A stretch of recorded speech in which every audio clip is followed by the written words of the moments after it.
સીતાજી અશોકવનમાં બેઠા છે ને હનુમાનજી મહારાજ એટલું કે છે કે માં સંદેશો દેવો છે કાંઈ? સીતાજી સંદેશો આપે. લંકા હનુમાનજી હળગાવીને એના ત્રણ રૂપક છે સાહેબ, જુદા જુદા દ્રષ્ટાંતો. સીતાજી એમ કીધું હનુમાનજીને કે લંકા કોણે હળગાવી? તો હનુમાનજી એક વાત એવી કરી કે લંકા વાળાએ હળગાવી, માં મેં નથી હળગાવી. પૂછડું મારું છે, બાકી તો બધું એનું છે. કાંસલેટ બાંધ્યા એને, રેડ્યા એને, તેલ બધું ઈ કર્યું. મેં તો એક મકાન થી બીજે મકાન ઠેકડા માર્યા. તમે વાંદરા ઠેકડા નો મારી. એક અર્થ એવો આવે છે, હવે સાંભળજો, એક અર્થ એવો પણ આવે છે કે હનુમાનજી એમ કીધું કે માં તમારા તાપે, તમારા શ્રાપે, રાવણના પાપે આ લંકાને હળગાવી છે. પણ હવેનું દર્શન છે ને એ નામ લઈને તમને કહું, પરમ પૂજ્ય કનકેશ્વરી દેવીએ એક સરસ દર્શન આપ્યું. જો ભાઈ સીતાજી, આ બહુ સરસ છે. સીતાજી પૂછ્યું કે લંકા કોણે હળગાવી? તારે હનુમાનજી એટલું કીધું કોઈ નથી હળગાવ્યું, હળગે છે, બાકી મેં તો ખુલ્લી કરી ખાલી. આ બહુ સારું દર્શન છે. હતું અંદર બધું ભડકા જ હતા, આ તો મેં ખુલ્લા કર્યા એમ, બાકી મેં હળગાવી નથી. બેટ સમંદર તણી બેઠી જાનકી જકડાઈને સમાચાર આપવા જ કાંઈ? તારા સીતાજી કવિ દાદની કલમે સમાચાર આપે છે. જો આ હોનાની લંકા, મોરારી બાપુ એનું વર્ણન કરે છે કે જેના આડહર હોનાના, જેની હાથીઓ હોનાની, ખપાટું હોનાની, હાકલું હોનાની, જેની ગાયરું હોનાની, સંપત્તિ અઢળક કે ની કલ્પના તો કરો સાહેબ તમે. પણ ન્યા સીતાજી બેઠા બેઠા એમ કે છે, શું કે છે કે બેટ સમુદર તને બેઠી જાનકી જકડાઈને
પછી સૈરું નીતિ ઘૂમતી જે નાગરે. સાંભળજો મિત્રો, મહારાજા જનકના આંગણાની માલિપા સીતાજી રમતા હતા, પગ મૂકેતા ધરતીની ઉપર ગુલાબની પાંદડીની પથારી થઈ જતી હતી સાહેબ.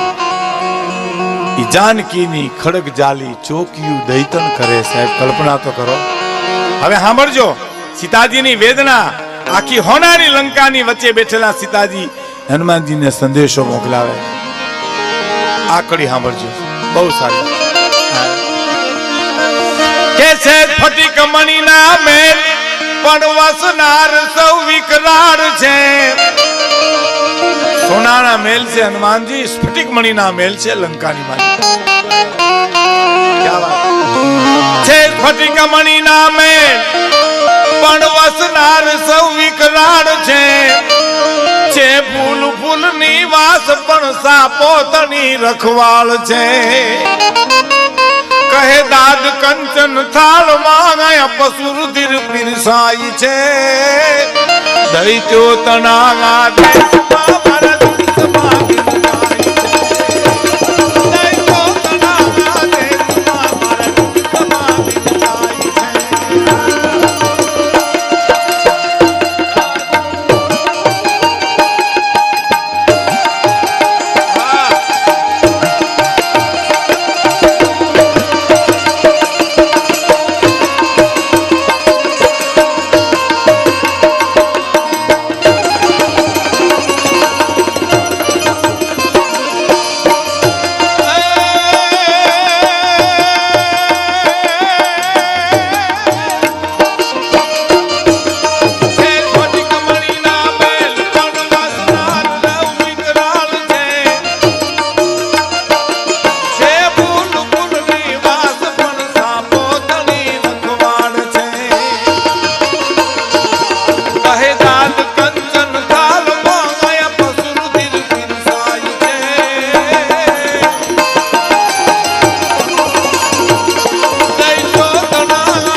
લંકા હતી બાપ, સંસ્કાર નહોતા. સંપત્તિ હોય ને સંસ્કાર હોય એવું નથી. સંસ્કાર હોય ને વેલા મોડી સંપત્તિ આવે. હવે બીજો ભાગ તમે સાંભળજો સાહેબ. આ હોનાની લંકા હતી, સંસ્કાર નામે મીંડું હતું. અહીં વ્રજની માલિપા ગોવાલિયા હતા, માલધારીઓ હતા, આહીરો હતા. સંપત્તિ નહોતી, મયારા કરતા હતા સાહેબ. ત્યાં આખી બ્રહ્માંડના માલિકને આવવું પડ્યું. હે અને દુરાકાગને લખવું પડ્યું કે આજે વાગ્યા છે વધાયું કેરા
ફૂલડે વેરી છે રૂડી ગોકુળિયાની શેરીઓ ફૂલડે વેરી છે રૂડી ગોકુળિયાની શેરીઓ આજ કંપી ઉઠી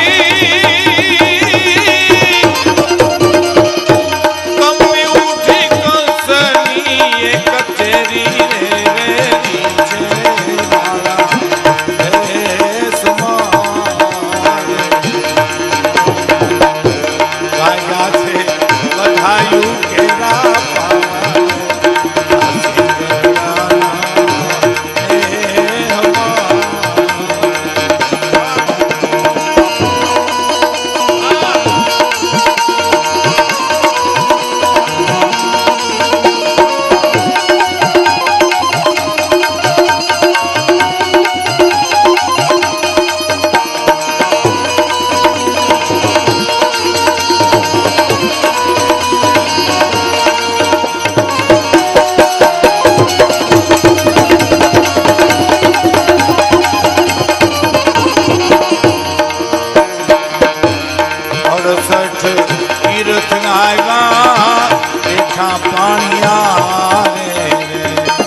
ભગવાન કૃષ્ણ નંદ બાવા ને ઘેરે આવે એ પેલા 68 તીર્થ આવી ગયા પાણી આવે બેહી ગયા કોઈ પણ ગામમાં સારો મહેમાન આવે ને કોઈ ફળિયા સાફ થઈ જાય તો આ તો આખી બ્રહ્માંડ નો માલિક આવે છે